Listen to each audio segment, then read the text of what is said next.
Happiness is the gap between expectation and reality. That is a powerful quote by Morgan Housel in his book, The Psychology of Money. Your goal should be to buy things with money that money can't buy. Primarily, the freedom to choose what you do with your time.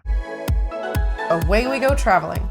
Most people spend their lives always chasing a bigger paycheck. Which we did for a while too. Absolutely, we did. But the truth is, you can make $200,000 a year and still be broke. Not because of what you don't have, but because of what you buy and how it's keeping you broke.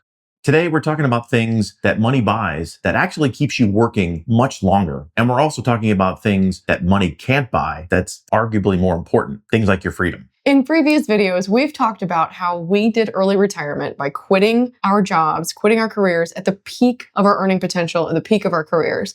But what we wanted was the freedom to make choices in our own lives. Today's video is not about you choosing what we did or us saying that what we did is the correct path.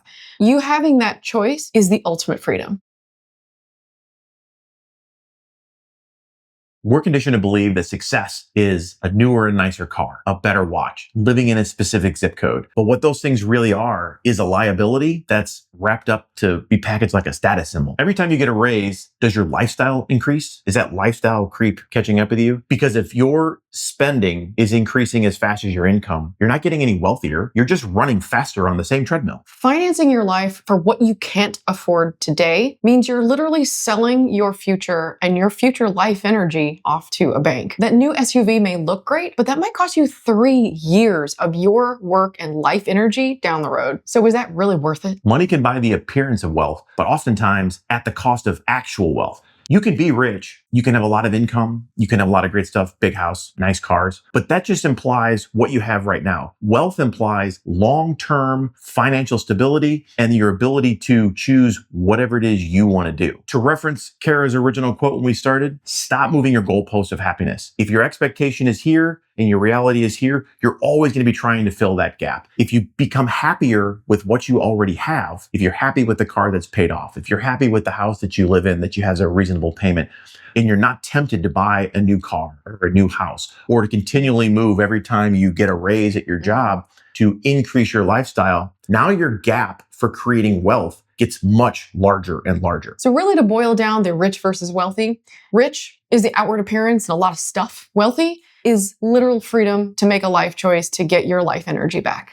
And if you make a lot of money and you choose a lifestyle where you want to work until you're 80, that's okay. You've made that choice. You've actually have that freedom. You've already made your freedom choice. I choose, because I love my job, to work that job until the day you die. That's okay. I don't think most people are like that. I think most people at some point want to have the freedom to do whatever it is they want, and they're just sort of working through the grind as they go. We're just trying to give you some ideas as while you're going through the grind, if you make the smart choices now, delay the gratification now, it makes it significantly easier on the distant end to get what you want. Another really powerful quote we've heard before is by Dave Ramsey. It says, "We buy things we don't need with money we don't have to impress people we don't even like." I don't like anybody. Makes it easier. Ladies and gentlemen, my husband. So let's talk about a sporting analogy for this whole topic. There's offense and there's defense. Yep. And if you're talking about offense, you're talking about your ability to make money. So if you're a minimum wage worker, your ability to make money is how many hours a week you can work at whatever wage they're paying you. And you add that up at the end, that's what your ability, that's your offensive capability. If you happen to be a doctor or a lawyer or some sort of other professional, a high ranking professional, your offensive capabilities are going to be really high.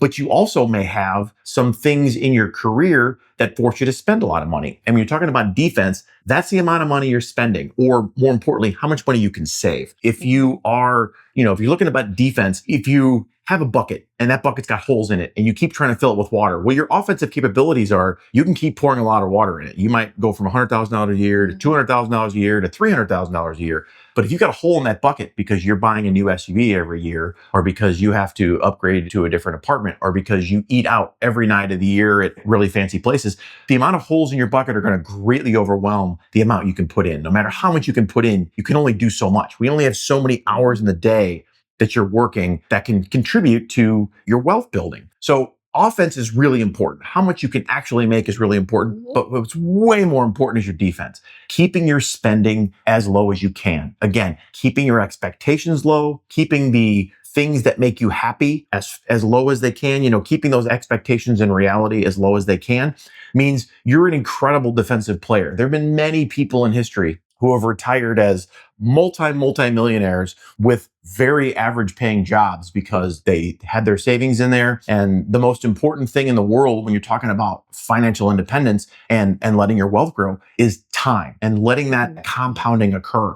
So the more money you can get in early, letting it sit, letting it turn over, that defensive play is going to be way more important than how much you make over your career. Now, if you happen to be one of those rare individuals who happens to be a very good offensive player and you have a high salary and income, but you're also a very good defensive player and you're very comfortable living in a reasonable house and you're okay driving a 3 or a 4-year-old car, once it's paid off, not getting a new one, you're head and shoulders above the rest of us. And we're not all like that. We were never phenomenal offensive players. We were pretty mid-level offensive players, but we've always been very good at defense. Very good. We've had very little lifestyle creep over our years. Right. We always had a reasonable house, but we never stretched. We always bought less than we needed. We always drove reasonable cars. Yeah. We paid them off and then drove them after that for a number of years. So it was always something we were good at sort of naturally, that we were good savers. And then that money was able to compound for us over a period of time to allow us to become financially independent and to retire early.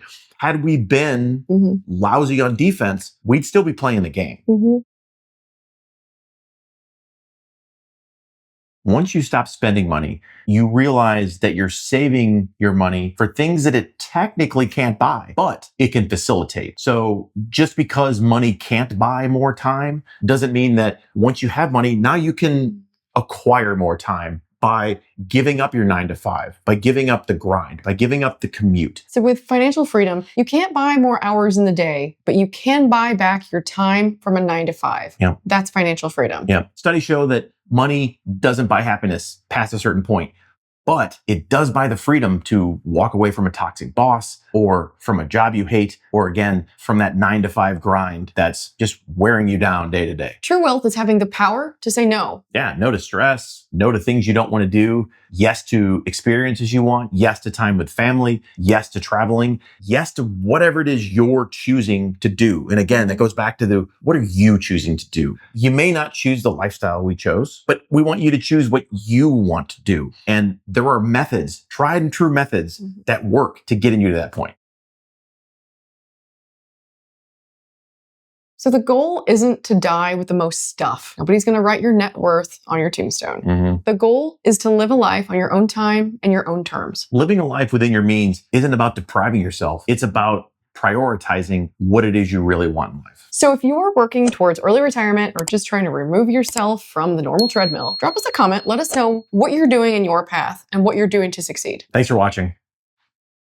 I'm not going to say happy traveling because this isn't travel at all.